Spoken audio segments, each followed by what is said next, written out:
What's up, guys, and welcome to the Q&A extravaganza, whatever. We're going to be answering a ton of questions today, so this may be a long video. I'm going to try to answer literally every question that I got. If you are seeing this after the prompt for it, obviously, which if you're seeing this as it's released and you're new to the channel, you are, feel free to leave questions below. I'm going to be doing more Q&As. Feel free to leave questions below and I will come back to this video to get prompts for the next video. So if you missed it and your question didn't get in it this time, or if you came in too late to get your question submitted for me to answer, feel free to leave it below and I will get to those questions in the next Q&A. Thank you guys for watching this. I really hope you enjoy it. And without further ado, let's get into the Q&A. So, we're going to get started. First, I'm taking these from my Facebook first. This is from Adrian. What is a misconception you had about parenthood? You know, I don't really know. I think probably the biggest misconception, and me and Tracy both had this, I think, is that we thought it was going to be more difficult than it is. Not that it's easy. It's not easy, but I think you don't realize how fast that you're going to adapt to the situations. Like after the first day or so, you realize, hey, this baby's life is in your hands. You've got to do something or something's going to happen. So I think the biggest misconception that I had was maybe how I thought it was going to be harder than it is. And that's not saying that it's not hard, but I hope you guys understand what I mean. I thought it was going to be way harder than it is. It's still hard, but not as hard as I thought it was going to be. Thinking back to 10 years ago, how different or similar is your current life to how you imagined it would be at nearly 30? Dream world, I was going to be a filmmaker. That's what I knew I wanted to do. I've wrote scripts. I had a script wrote. I've filmed some stuff before. So obviously at 30, I was like, I'm going to be on top of the Hollywood world. Realistic goals, I thought that I would probably still be at GameStop. I started at GameStop when I was 17 and I'm now 29 and I'm not still there obviously, but I figured I would still be there. Probably because I started at EB and I'm not making this Q&A about GameStop and blah, blah, blah. But I thought I'd still be there and maybe still trying to find where I was going to be. 30, like when I was younger, I had this misconception that at 30, like you're an adult, right? Everything's together, you've got your life. But really you're not. Like 30, you still are clueless. We're still clueless on what we're doing. So I think I'm still, like, I guess dream-wise, I've kind of followed that because I'm making YouTube videos and stuff like that, and that's kind of film. It's a creative side, and I get to film stuff, so I think that I think that I'm pretty close to where maybe dream world I thought I was. I'm not as big as maybe I thought I would be, but realistically I am, if that makes sense. That question was from Adrian, as is this one. She had 4 questions. I know you said YouTube is your focus and you're not using it as necessarily as a stepping stone like other vloggers have, but do you plan on to eventually get back into filmmaking?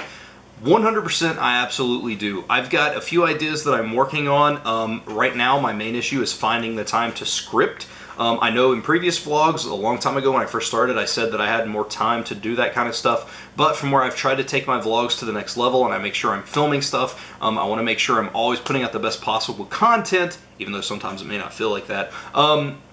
I've found less time now to write. I do want to get back into writing. If I can ever make this a career by any chance or anything like that, then yeah, I'm going to be trying to write even more. That is a goal. I want to have a film. I want to have a written and directed by Jonathan Siebold. Now, I do have a film that I worked on that's out and actually won Best Film at the Mad Monster Party. It's called Night of the Were-Rooster. I did work on that film. So I guess hypothetically I'm kind of there, but that was before I started vlogging. But yes, to answer your question, 100% I do want to get back into film.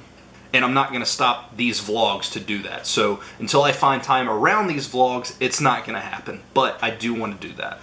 From your weight loss experience, what key advice would you pass on to others? Okay, for those of you guys who don't know, now obviously I've gained all this weight back, so I probably wouldn't listen to me too much, but I did lose 70 pounds. I went from 260 pounds to 190 pounds 5 years ago, maybe 6 years ago, and then I gained it back because I got lazy. But the biggest advice that I have is calories in versus calories out. I know everybody on the planet is going to disagree with that because you need diets and you need these fads and you need this gluten-free nonsense. No offense if you're one of those guys, or you need to be vegan, or you need to be this, and I have nothing against those people, but from what I found, science works. Calories in versus calories out. It doesn't matter if you eat 1,500 calories in Snickers bars, now you may get diabetes, but calories in versus calories out, you eat less than you burn, guess what? You're going to lose weight. Next up is a question from Raymond Costanza. This is RC Cola, comments on literally every video that I make. This dude always appreciate your support, man. What is your favorite video game and why? No brainer, Legend of Zelda Ocarina of Time, by far, hands down, favorite game ever made. Number 2 is Skyrim, by the way. But why is it my favorite? So this game came out in 1998. I was in 6th grade. This is actually my buddy Evan that's been in the vlogs before, who's currently living in Japan. This is kind of what our friendship was founded on. This game came out. He was super good. I remember talking to him about it. Like, we would sit, when we would come into school in the mornings, we would sit in the gymnasium, and I would sit with him and my buddy Derek, who I haven't seen in a long time, but anyway, we would sit together and talk about Ocarina of Time, and Evan would be, the thing I remember the most, actually, as to going to this is the magic eye that you get. I remember him talking about it, and I can remember my mom, I would go home, I went home that weekend, and I was like, I got to the part where I needed that, and I was like, I gotta call Evan, I gotta find out how to call him. Obviously, this is before not before the internet, but before what we have now. And I remember looking in the phone book and trying to figure it out, and I couldn't remember, I didn't know what his mom's name was. I knew that his last name was Garcia, but I didn't know anything else, and we tried to find him, and I never could really get a hold of him. But anyway, we went to school the next day, and he was like, this weekend, come over and I'll show you. And I went over there. Boom, friendship forged. And that's part of the reason that it's my favorite game ever, because it kind of holds that special spot. Obviously, there's a lot of nostalgia in it, but the other thing is, for whatever reason, this game hit at the right time. My brother, actually, Adam, he talked me into buying the game. I wasn't 100% sure I wanted it, and we were at Hills. There was a Hills at the mall in Virginia, or West Virginia, and he was like, you should buy this game. And I was like, I don't know. So my brother actually kind of, not duped me into it, but he talked me into it, and it's like one of the best things that's ever happened. And having the, playing with him as well, and then playing, it was one of the first games that really made me say, I want to collect everything, I've got to collect it, I want this, I got all the stuff, man, I did everything that I possibly could in that game. The music was fantastic, the battle system was great, just, it's one of those things I honestly think that it was just right place, right time, and it came into my life in that circumstance. I love that game. Next question, next couple of questions are from Justin Dove. Best relationship between a male and a female in a video game? I'm not 100% sure. I don't know if you mean like relationship or just like maybe chemistry. Depending on, I would say I would probably go with Final Fantasy VII here between Cloud and Ares. There was just this thing.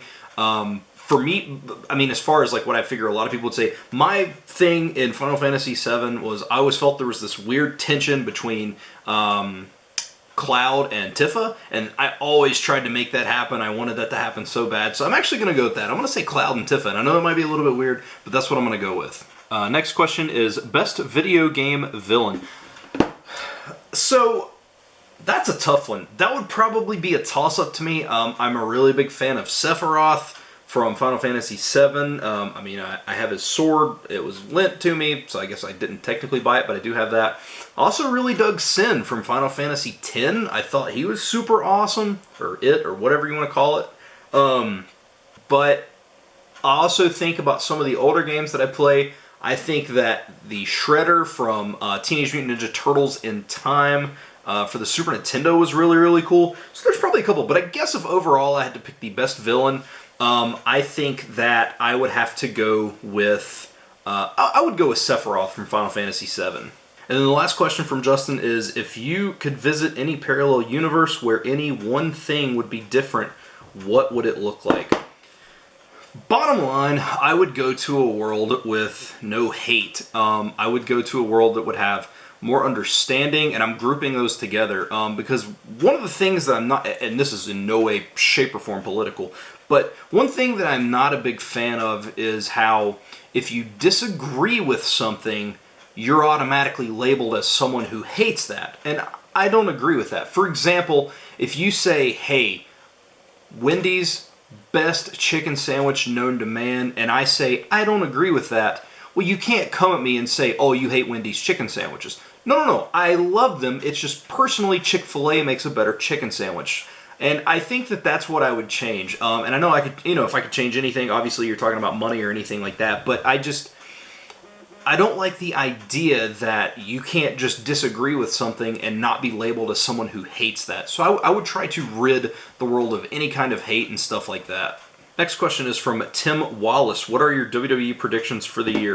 I don't know if I have a whole lot of predictions. I watched the pay-per-views, and that's about it. My biggest predictions would be AJ Styles is eventually going to drop the title, maybe to John Cena. I don't know. I haven't really watched SmackDown a whole lot, so I don't know. I do think that possibly you'll see Kenny Omega in WWE. I think that would be cool. And then, obviously, the thing it's gonna happen 100%. Roman Reigns will be your WWE champion before the end of the year. Those are probably my biggest predictions for WWE. Alright, we are now going to my YouTube questions. These are from yesterday's video, which was the one where Tracy won all that clothing. I know you like cubing, and this is from Guya, or Guja. I never can know how to say that. If you actually leave me a comment as to how you say your name, but I know you like cubing, and I'm also sort of a cuber myself. I can do the 3x3, Mega Minx, Pyraminx. So my question is, when and why did you get into cubing and other puzzles like that? Also, do you watch any cubing YouTubers such as JR Cuber or Crazy Bad Cuber? So I got into cubing because it was kind of a bucket list. Now, my granddad was always into puzzles, which he passed away before I was born, but my mom said he was always into puzzles, and I've always loved to solve puzzles, and I was sitting at work one day, and it just popped in my head. I said, you know what, bucket list. I'm going to teach myself how to solve a Rubik's Cube. Bottom line, that's what I'm going to do. And then I did, and it took about a day or so, and I couldn't solve it fast or anything, but I knew the algorithms and stuff like that. And it just took off from there, and like once I fell in love with doing that, it just grew and grew and grew. And so I guess that was probably, oh man, I don't know, no, it wasn't 2 years ago because I'd already started my YouTube channel. But it's been over a year. Well, I started my YouTube channel in February of 2015, so it's been almost 2 years. But so that's kind of where I fell in love with it. As far as watching other cubing channels, absolutely. I love JR Cuber. I like his Cubed series. I like all the stuff he does, but I love his Cube series kind of at the end of the month where he does like a Q&A, but then he also goes through new stuff coming out and stuff like that. I think that's really, really cool. Crazy Bad Cuber, I'm a big fan of. That's actually where I learned to solve the 3x3. I think he does really, really, really good instructional videos. Like, he's a very, very good teacher, and he knows what he's talking about. I have watched some of JR Cuber's videos as far as the way that he teaches, and he's very, very good too, but Crazy Bad Cuber is where I learned how to cube. Other channels that I watch, or the other big one that I watch would be Red KB. I think Kenneth does super awesome work. It's really, really good stuff. All right, next question. This is from my sister-in-law. My nieces wanted to ask this. This one's from my niece Evie. Why do you have so many lamps? Also, why do you like to play Dungeons and Dragons?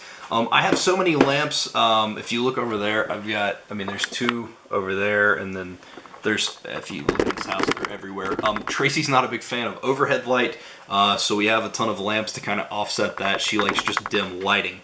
Why do I like to play Dungeons and Dragons? I love video games, and therefore it's a game. Now, it's not a video game, but it's a paper tabletop game, and I'm a big fan of that because in any other game, you may have an idea as to how to solve something, but you can't do it because it's not programmed in. Well, in Dungeons and Dragons, you can literally do whatever you want. You have to roll a dice, and as long as your DM says cool, then you can do it. And I like that, and I like the aspect of playing with people that I know, and I really like that element versus online play from other games where you're just playing online with people and you can just hear them. Like with D&D, we have the camera set up, we're talking to each other, we're interacting with people, and I think that that's really cool. I think that's my main interest in Dungeons and Dragons. And from my niece Ada, why did you pick elephants for Noah's room? We thought, we kind of decided that before we knew if it was going to be a boy or a girl, and we thought, hey, elephants are kind of gender neutral, and I think, they'd be really, really cool. And then we saw a couple of elephant things. Tracy fell in love, and that's how elephants ended up being the theme for his nursery. Next up is a question from my brother, actually, Adam.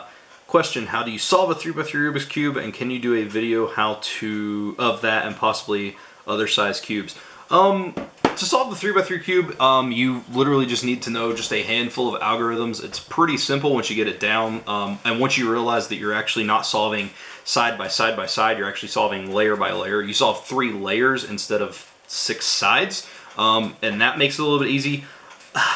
Man, I would love to do a tutorial. I just don't think that I'd be good at it. Like, I know what I'm doing, but I don't think I could do a tutorial. I may try to do a tutorial and see how it works out, but I don't think I could do it. I just don't think that I would be good enough.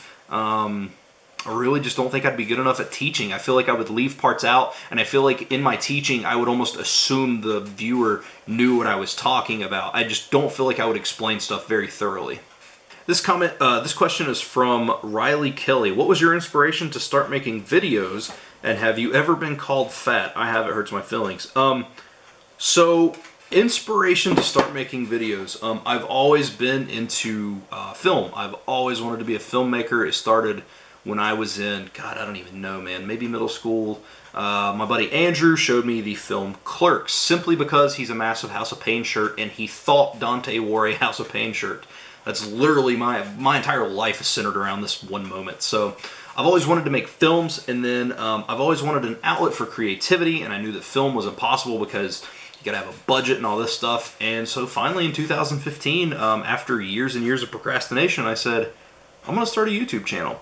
As far as why I started vlogging, I started watching a couple of vloggers, and I really like the idea of sharing stuff. And then I've talked about this in the past, but if you're new to my channel, this maybe you may not know this, but and then me and Tracy found out we were having a baby, and I told her, I was like, man, I want to do some videos just to be able to document his life. It's something cool that we could show him as he's getting older. Even if nobody watches or whatever, I'm going to upload them, and then I've got them backed up on a hard drive too. But when he gets older, I can be like, dude, check this out. Like, this is this, and oh man, look at this. This was right before, and here's the announcement from the hospital. This is the first time we ever talked about you. This is, and I think that's kind of where my love of film come in. And then obviously my channel keeps growing, and people keep coming in, which makes me want to make more stuff. And I love the connection. I just love the whole aspect of YouTube, the platform. I think it's amazing that I can upload my day and offer companionship to people and get companionship back. I talk to people. There's literally people that I talk to in the comments section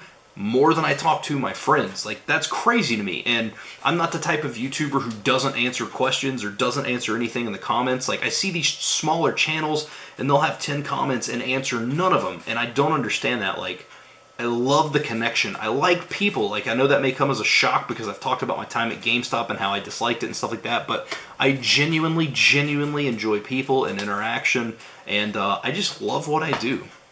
Now, have I ever been called fat? Man, let me tell you something, dude. It doesn't end. What I've learned is I just block that stuff out, and it's super hard, and some days you'll read it, and it kind of gets to you. And I've had people in the comments section just be like, dude, you're super fat. Like, it hadn't happened for a while. Like, I actually have most of the comments I get are super positive. I very rarely get a negative one. But yeah, it does happen, man. People, and I don't know, people say stuff in person too, but it's just, the way that I've always thought is like, I don't know, people, that's just human nature. People like to try to bring you down a peg instead of lift people up, you know? Like, I've always hated how it's a joke, right? At the beginning of New Year's, like, oh, the New Year's resolutioners are here, they'll be out in a week.